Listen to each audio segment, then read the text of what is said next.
Bonsoir, bonsoir à tous, bienvenue sur la chaîne D8. Je vous remercie de me rejoindre pour cette nouvelle édition de Voyage au bout de la nuit. Avant de reprendre la lecture de Paul et Virginie, j'aurais souhaité dire quelques petits mots à certaines personnes. Tout d'abord, merci à tous les fans de Voyage au bout de la nuit de m'avoir accueilli si chaleureusement, de m'avoir envoyé des courriers, des mails, des petits cadeaux, dont ce collier que j'apprécie particulièrement, qui a été créé par Did. Je te remercie énormément. Je remercie Claude, José, JC, enfin voilà, je ne vais pas dire tous les noms parce qu'il y en a tellement. Je vous remercie de m'avoir accueilli. Et aussi, voilà, je tenais à remercier des personnes en particulier. Je sais que notre émission Voyage au bout de la nuit est suivie par des personnes malentendantes. Ils regardent notre émission puisqu'en fait, grâce aux lectrices et lecteurs de Voyage au bout de la nuit, ils apprennent à lire sur les lèvres. Donc je voulais les remercier à ma manière en leur offrant un petit cadeau. Un cadeau assez particulier parce que ça m'a pris un petit peu de temps quand même pour apprendre cette courte phrase. Mais voilà, à mon tour, je vais le remercier en langue des signes.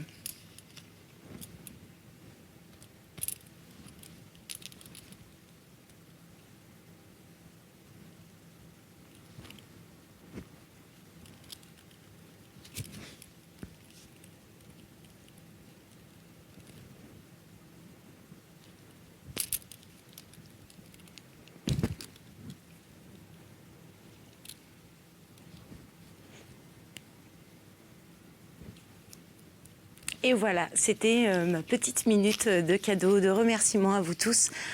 Vous tous, bien sûr, qui nous envoyez des messages, des récits, des poèmes ou alors des coucous via les réseaux sociaux avec le hashtag VBN ou alors à l'adresse postale de D8 qui est 1 rue Les Enfants du Paradis à Boulogne. Je vais donc continuer la lecture, on espère cette fois-ci sans bafouille, puisque apparemment je suis connue pour ça. Voilà. Nous nous en étions donc arrêtés à la page 244.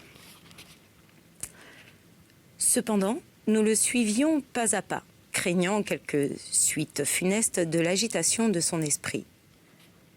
Sa mère et Madame de la Tour le priaient par les termes les plus tendres de ne pas augmenter leur douleur par son désespoir. Enfin, celle-ci parvint à le calmer en lui prodiguant les noms les plus propres et réveiller ses espérances. Elle l'appelait son fils, son cher fils, son gendre, celui à qui elle destinait sa fille. Elle l'engagea à rentrer dans la maison et à y prendre quelque peu de nourriture.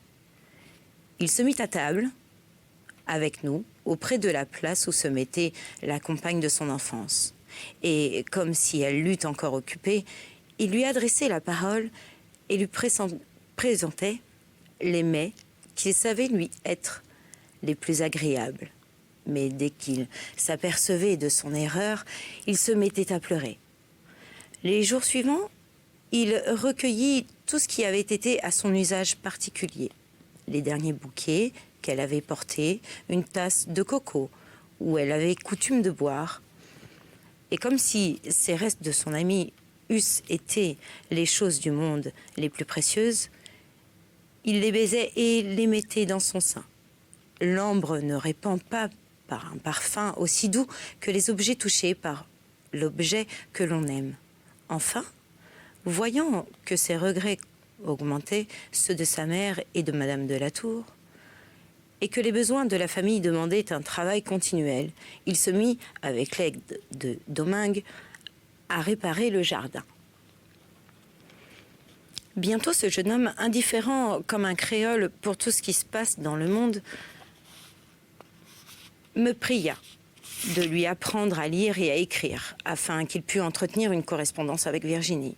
Il voulut ensuite s'instruire dans la géographie, pour se faire une idée du pays où elle débarquerait, et dans l'histoire, pour connaître les mœurs de la société où elle allait vivre. Ainsi, il s'était perfectionné dans l'agriculture et dans l'art de disposer avec agrément le terrain le plus irrégulier, par le sentiment de l'amour.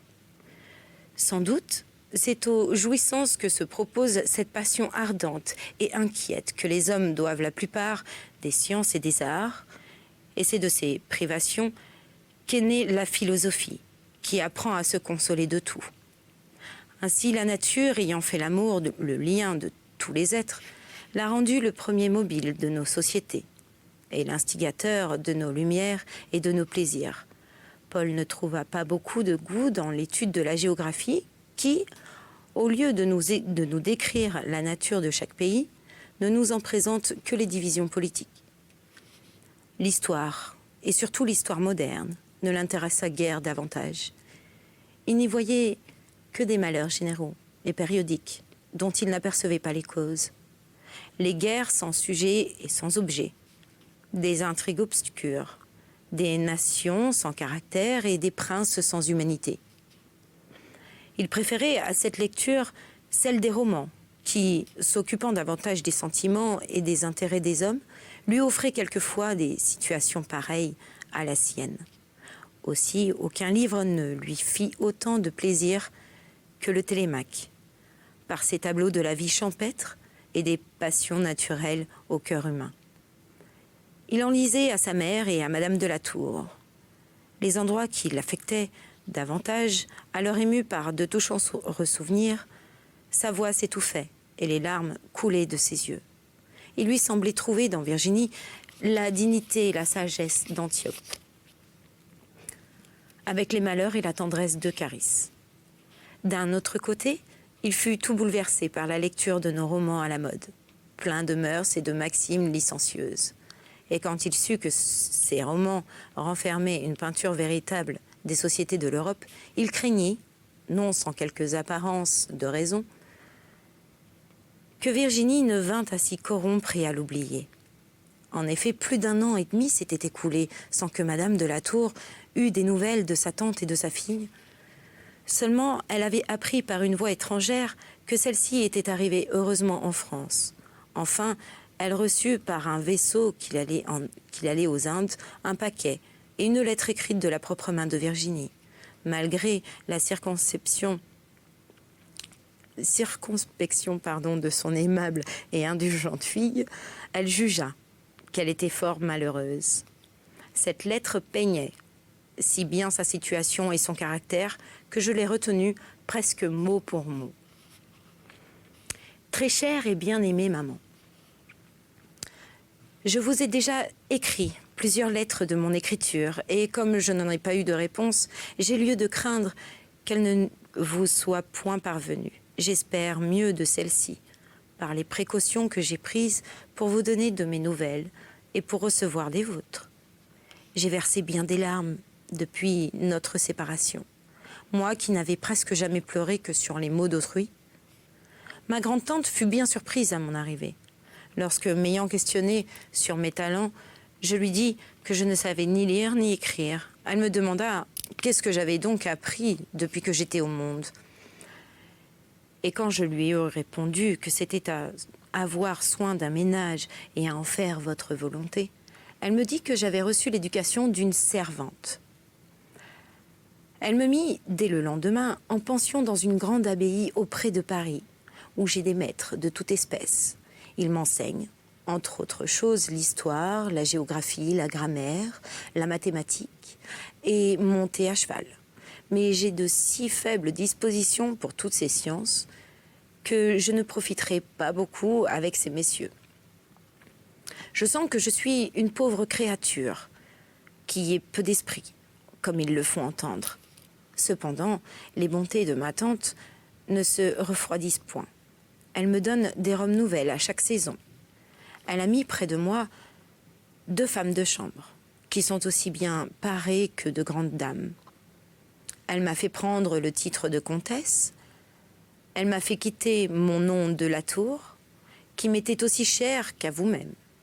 Par tout ce que vous m'avez raconté de peine que mon père avait souffert pour vous épouser, elle a remplacé votre nom de femme par celui de votre famille, qui m'est encore cher cependant, parce qu'il a été votre nom de fille.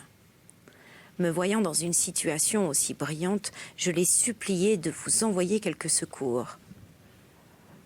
comment rendre sa réponse. Mais vous m'avez recommandé de vous dire toujours la vérité. Elle m'a donc répondu que peu ne vous servirait à rien et que dans la vie simple que vous menez, beaucoup vous embrasseraient. J'ai cherché d'abord à vous donner de mes nouvelles par une main étrangère, au défaut de la mienne. Mais n'ayant à mon arrivée ici personne en qui je puisse prendre confiance, je me suis appliquée nuit et jour à apprendre à lire et à écrire. Dieu m'a fait la grâce d'en venir à bout en peu de temps.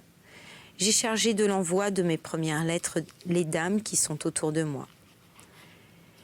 J'ai lieu de croire qu'elles les ont remises à ma grande-tante. Cette fois, j'ai eu recours à une pensionnaire de mes amis. C'est sous son adresse y jointe que je vous prie de me faire passer vos réponses. Ma grande-tante m'a interdit toute correspondance en dehors qui pourrait, selon elle, mettre obstacle aux grandes vues qu'elle a sur moi. Il n'y a qu'elle qui puisse me voir à la grille, ainsi qu'un vieux seigneur de ses amis, qui a, dit-elle, beaucoup de goût pour ma personne. Pour dire la vérité, je n'en ai point de tout pour lui, quand même j'en pourrais prendre pour quelqu'un. Je vis au milieu de l'éclat de la fortune et je ne peux disposer d'un sou. On dit que si j'avais de l'argent, cela tirerait à conséquence. Mes robes même appartiennent à mes femmes de chambre, qui se les disputent avant que je les ai quittées. Au sein des richesses, je suis bien plus pauvre que je ne l'étais auprès de vous, car je n'ai rien à donner. Lorsque j'ai vu que les grands talents que l'on m'enseignait ne me procuraient pas la facilité de faire le plus petit bien, j'ai eu recours à mon aiguille, dont, heureusement, vous m'avez appris à faire usage.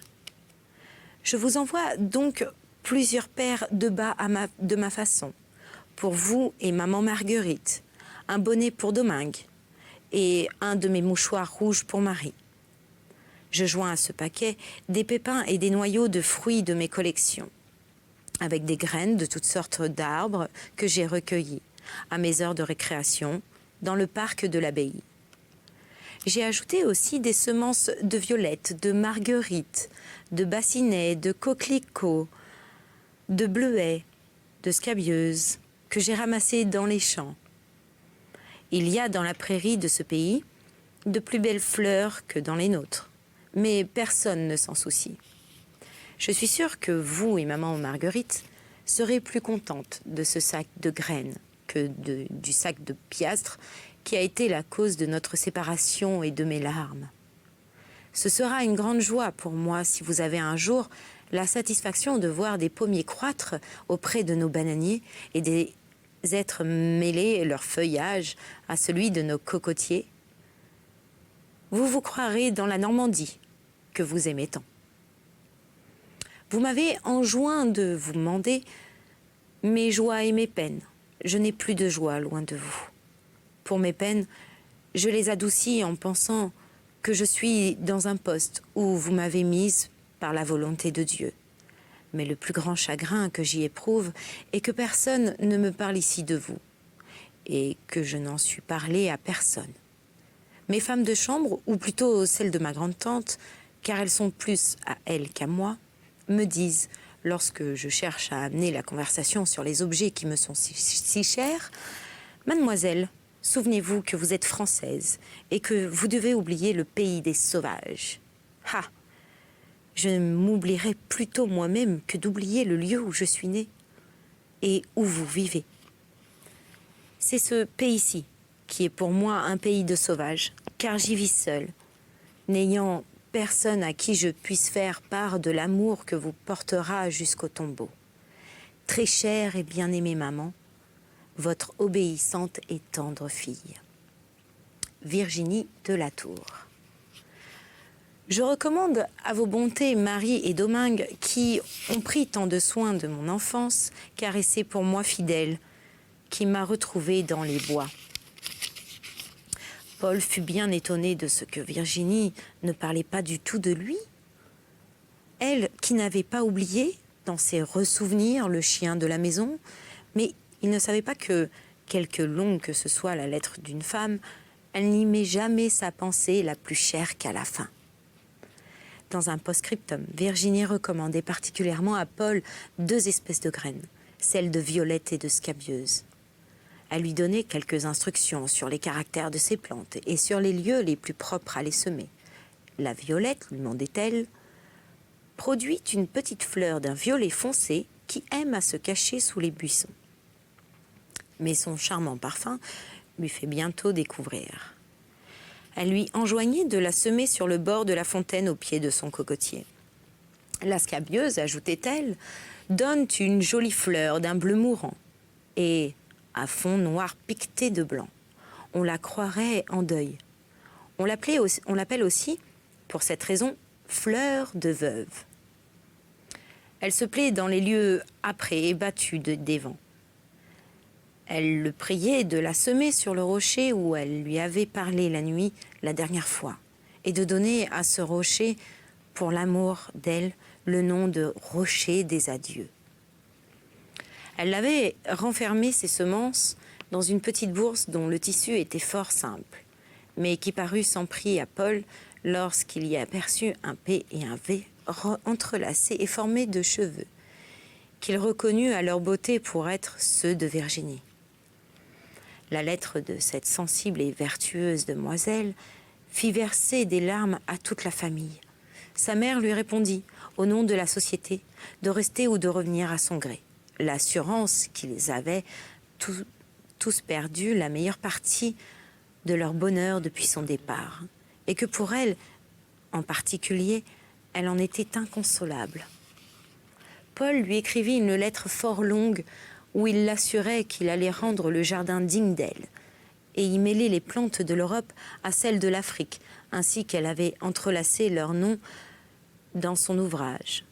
Il lui envoyait des fruits, des cocotiers de sa fontaine, parvenus à une maturité parfaite. Il n'y joignait, ajoutait-il, aucune autre semence de l'île, afin que le désir d'en revoir les productions la déterminât à y revenir promptement. Il la suppliait de se rendre au plus tôt aux vœux ardents de la famille, et au sein particulier, puisqu'il ne pouvait désormais goûter aucune joie loin d'elle. Paul sema avec le plus grand soin les graines européennes, et surtout celles de violette et de scabieuse, dont les fleurs semblaient avoir quelque analogie avec le caractère et la situation de Virginie, qui les lui avait si particulièrement recommandées. Mais soit qu'elles eussent été éventées dans le trajet, soit plutôt que le climat de cette partie de l'Afrique ne leur soit favorable. Il n'en germa qu'un petit nombre, qui ne put venir à la perfection. Cependant, l'envie, qui va même au-devant du bonheur des hommes, surtout dans les colonies françaises, répandit dans l'île des bruits qui donnaient beaucoup d'inquiétude à Paul. Les gens du vaisseau qui avait apporté la lettre de Virginie assuraient qu'elle était sur le point de se marier. Il nommait le seigneur de la cour qui devait l'épouser. Quelques-uns même disaient que la chose était faite et qu'ils en avaient été témoins.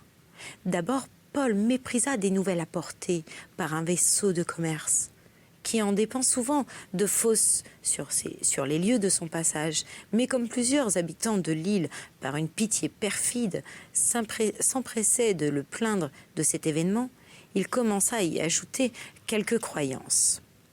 D'ailleurs, dans quelques-uns des romans qu'ils avaient lus, ils voyaient la trahison traitée de plaisanterie. Et comme il savait que ces livres renfermaient des peintures assez fidèles des mœurs de l'Europe, il craignit que la fille de Madame de la Tour ne vînt à s'y corrompre et à oublier ses anciens engagements. Ces lumières le rendaient déjà malheureux, ce qui acheva d'augmenter ses craintes. C'est que plusieurs vaisseaux d'Europe arrivèrent ici depuis, dans l'espace de 6 mois. Sans aucun d'eux apporta des nouvelles de Virginie. Cet infortuné jeune homme, livré à toutes les agitations de son cœur, venait me voir souvent pour confirmer ou pour bannir ses inquiétudes par mon expérience du monde. Je demeure, comme je vous l'ai dit, à 1 lieue et demie d'ici, sur les bords d'une petite rivière qui coule le long de montagnes longues. C'est là que je passe ma vie seule, sans femme, sans enfant et sans esclave. Après le rare bonheur de trouver une compagne qui nous soit bien assortie, l'état le moins malheureux de la vie est sans doute de vivre seul. Tout homme qui a eu beaucoup à se plaindre des hommes cherche la solitude. Il est même très remarquable que tous les peuples malheureux, par leurs opinions, leurs mœurs ou leur gouvernement, ont produit des classes nombreuses de citoyens entièrement dévoués à la solitude et au célibat. Tels ont été les Égyptiens dans leur décadence, les Grecs du bas empire, et tels sont de nos jours les Indiens, les Chinois, les Grecs modernes, les Italiens et la plupart des peuples orientaux et méridionaux de l'Europe. La solitude ramène en partie l'homme au bonheur naturel, en éloignant de lui le malheur social, au milieu de nos sociétés. Divisée par tant de préjugés, l'âme est dans une agitation continuelle. Elle roule sans cesse en elle-même 1000 opinions turbulentes et contradictoires dont les membres d'une société ambitieuse et misérable cherchent à se subjuguer les uns les autres. Mais dans la solitude, elle dépose ses illusions étrangères qui la troublent. Elle reprend le sentiment simple d'elle-même, de la nature et de son auteur. Ainsi, l'eau bourbeuse d'un torrent qui ravage les campagnes venant à se répandre dans quelques petits bassins écartés de son cours, dépose ses vases au fond de son lit, reprend sa première limpidité et, redevenue transparente, réfléchit avec ses propres rivages, la verdure de la terre et la lumière des cieux. La solitude rétablit aussi bien les harmonies du corps que celles de l'âme. C'est dans la classe des solitaires que se trouvent les hommes qui poussent le plus loin la carrière de la vie. Tels sont les Brahmes de l'Inde. Enfin, je la crois si nécessaire au bonheur dans le monde même qu'il me paraît impossible d'y goûter un plaisir durable de quelque sentiment que ce soit, ou de régler sa conduite sur quelques principes stables. Si l'on ne se fait une solitude intérieure, d'où notre opinion sorte bien rarement et où celle d'autrui n'entre jamais. Je ne veux pas dire toutefois que l'homme doit vivre absolument seul. Il est lié avec tout le genre humain par ses besoins. Il doit donc ses travaux aux hommes. Il se doit aussi au reste de la nature. Mais comme Dieu a donné à chacun de nous des organes parfaitement assortis aux éléments du globe où nous vivons, des pieds pour le sol, des poumons pour l'air, des yeux pour la lumière, sans que nous puissions intervenir l'usage de ces sens. Il s'est réservé pour lui seul, qui est l'auteur de la vie, le cœur, qui en est le principal organe. Je passe donc mes jours loin des hommes que j'ai voulu servir et qui m'ont persécuté. Après avoir parcouru une grande partie de l'Europe et quelques cantons de l'Amérique et de l'Afrique, je me suis fixée dans cette île peu habitée, séduit par sa douce température et par ses besoins, ses solitudes.